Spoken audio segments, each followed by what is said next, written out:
أنا كمؤرخ واعي جدًا إنه من غير توثيق مفيش تاريخ، فالهدف بالنسبة لي هو أكتر إن إحنا نسجل اللحظة الراهنة بكل تنوعها وكل اللي بيحصل فيها، أكتر من إن أنا أحاول أورّي نوع معين من التصميم أو فكرة معينة في التصميم في مصر.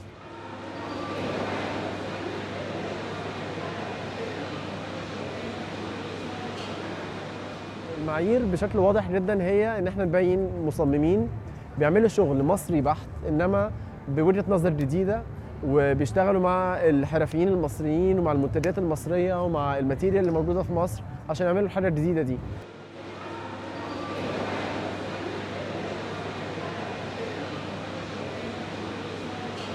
I'm originally an architect. I pursued my master's in design of product and space in Kingston, London. I wanted to revive the old crafts we have and the old materials we already are using. So this is the idea behind my collection, the Orlights. I'm using three materials, which is marble, blown glass, and brass.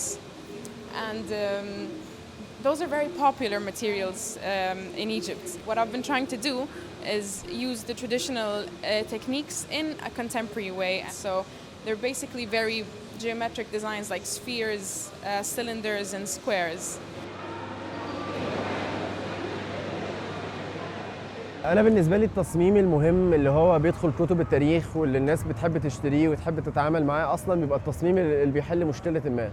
يعني مثلًا عندنا Upfuse وReform Studio الاتنين بيتعاملوا مع إعادة تدوير البلاستيك عشان يخلقوا منه مادة جديدة ممكن تستخدم يا إما إن هم بيعملوا شنط أو بيعملوا حاجة سموها في Reform سموها plastics نوع من القماش اللي بيغطوا بيه الfurniture أو الكراسي بتاعتهم اللي هم بيصمموها.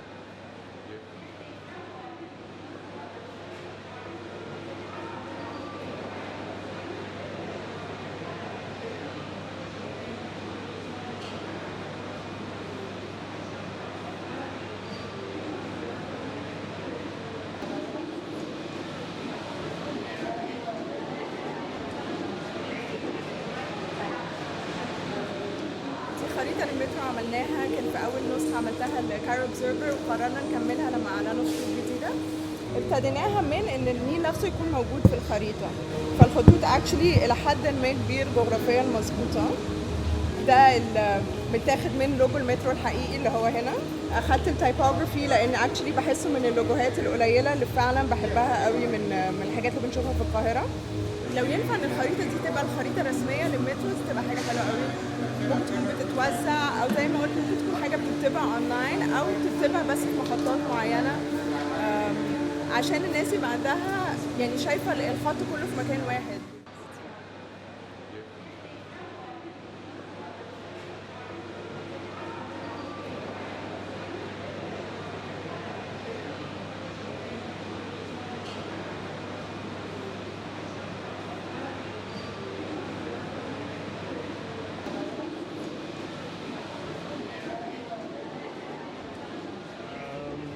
الحاجات التانية اللي ممكن تقولي إن هي بتحل مشاكل فكرة مثلًا المهن اللي بتندثر في مصر، يعني إحنا مثلًا مع كمية الاستيراد اللي بنعمله لمنتجات جاية من الصين، جاية من أماكن مختلفة، الحرفي المصري اللي بيعملوا فخار، اللي بيعملوا إزاز بيختفوا، ففي كليم بيشتغلوا مع الحرفيين اللي في فوة اللي في الدلتا عشان يديهم تصميمات حديثة يطلعوا منها منتج أصيل مصري موجود عندنا من زمان.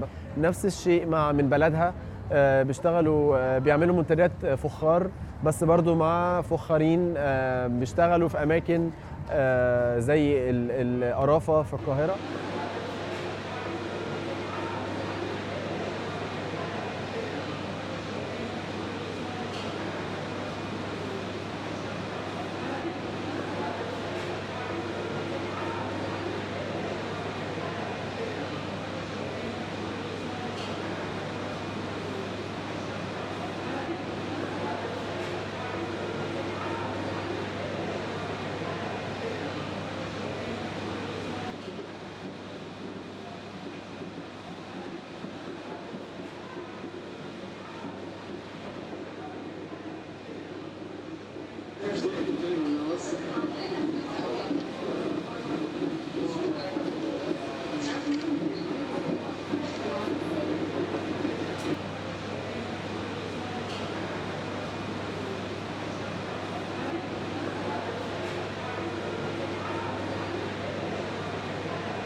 انا حبيت ابص للتصميم باوسع صوره ممكنه، بمعنى ان هو يتضمن اعمال فنيه ليها علاقه بالتصميم بشكل او اخر، حتى لو الفنان ما كانش شايفها كده او واخد باله منها كده.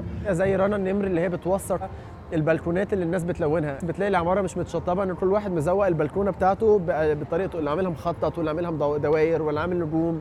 فده نوع من التصميم اللي من غير مصممين، ورنا النمر وثقته في عمل فني بيصور البلكونات دي كلها وبيجمعها مع بعض كريفلكشن او كانعكاس لواقع القاهره البصري النهارده. نفس الشيء مع ابراهيم احمد، اخر مشروع فني ليه هو الطوب اللي معمول من القماش ده. دي بواقي قماش من المتاحه في السوق، بتيجي من جميع انحاء العالم، وهو شغال الاستوديو بتاعه في ارض اللواء. ارض اللواء برضو مدينه او جزء من المدينه ممكن نسميه غير مكتمل. الطوبه دي هي اللي بيتبني منها كل الشيء ده، فهو اخذ الطوبه دي كنقطه البدايه وحاول يترجمها لشيء بيعبر عن الكومبلكسيتي اللي موجوده في مكان زي ارض اللواء وموجود في القاهره عامه.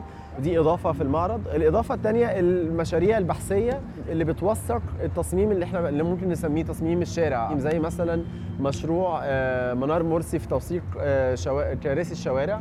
كل البوابين والسياس اللي في الشارع ما عندهمش كراسي شيك متصممه، لا هو بيلاقي كرسيين متكسرين بيلزقهم في بعض بيعمل بيه كرسي. ده نوع من التصميم. في مثلا مشروع بحثي تاني اللي هو بيبص على الخطوط، فاوند خط او خط مكتشف، نهى زايد وبسمة حمدي بيوثقوا في مشروعهم الفونتس والخطوط العربي اللي بتندثر، لانه مفيش حد خلاص بيبتكر خطوط عربي بتستخدم في حياة المحلات بالشكل ده. ده بيدي اطار اوسع بيفهم المتفرج. المصممين بقى الجداد سواء هم بيصمموا برودكتس زي الكراسي الجديده اللي انسبايرد باي كرسي البواب اللي متلزق من كرسيين، زي استوديو ريفورم عندهم كولكشن هي عباره عن الديزاين نفسه فيه كذا ريفرنس لكذا كرسي داخلين في بعض، او الناس اللي بيصمموا تايب فيس ديزاين زي محمد جابر اللي عامل فونت جديده مسميها القاهره. ففاوند خط ومحمد جابر بيردوا على بعض. كراسي صالون الرصيف بتوثيقه لكراسي الشارع مع ريفورم ستوديو بيردوا على بعض.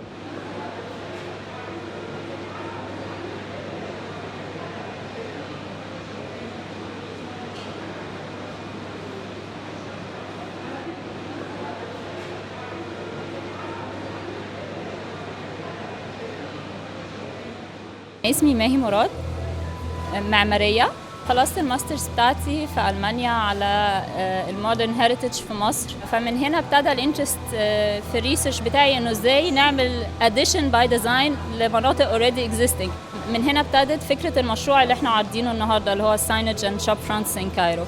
المرحلة الأولانية كانت uplifting للواجهات بتاعة المحلات في شارع معين في وسط البلد اللي هو ممر سرايا الأزبكية.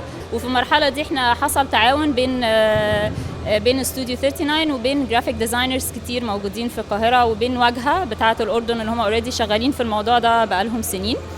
وكانت النتيجة بتاعة الجزء ده من المشروع انه في لافتات طلعت بتصميمات جديدة زي اللي معروض هنا النهاردة معانا. ده مثلا كان بتاع السوبر ماركت اسمه الجعبري، ده عامله الكاليجرافي دي عامله المصمم عمرو ثابت. صعب ان احنا نتكلم على حاجه اسمها ديزاين سين في مصر النهارده، لانه مفيش ايفنت زي اللي احنا قاعدين فيه دلوقتي بيجمع المصممين. مفيش مجلات في مصر ولا جرايد مهتمه بالديزاين، مفيش اقتصاد بيدعم الابداع في مجال التصميم. تصميم هدفه الاقتصاد اولا واخيرا، ان انت عايز تخلي ناس ينتجوا تصميمات هتترجم لاندستري، هتترجم لصناعه. يعني وزاره الصناعه ووزاره التجاره وهم دول الناس المفروض يبقوا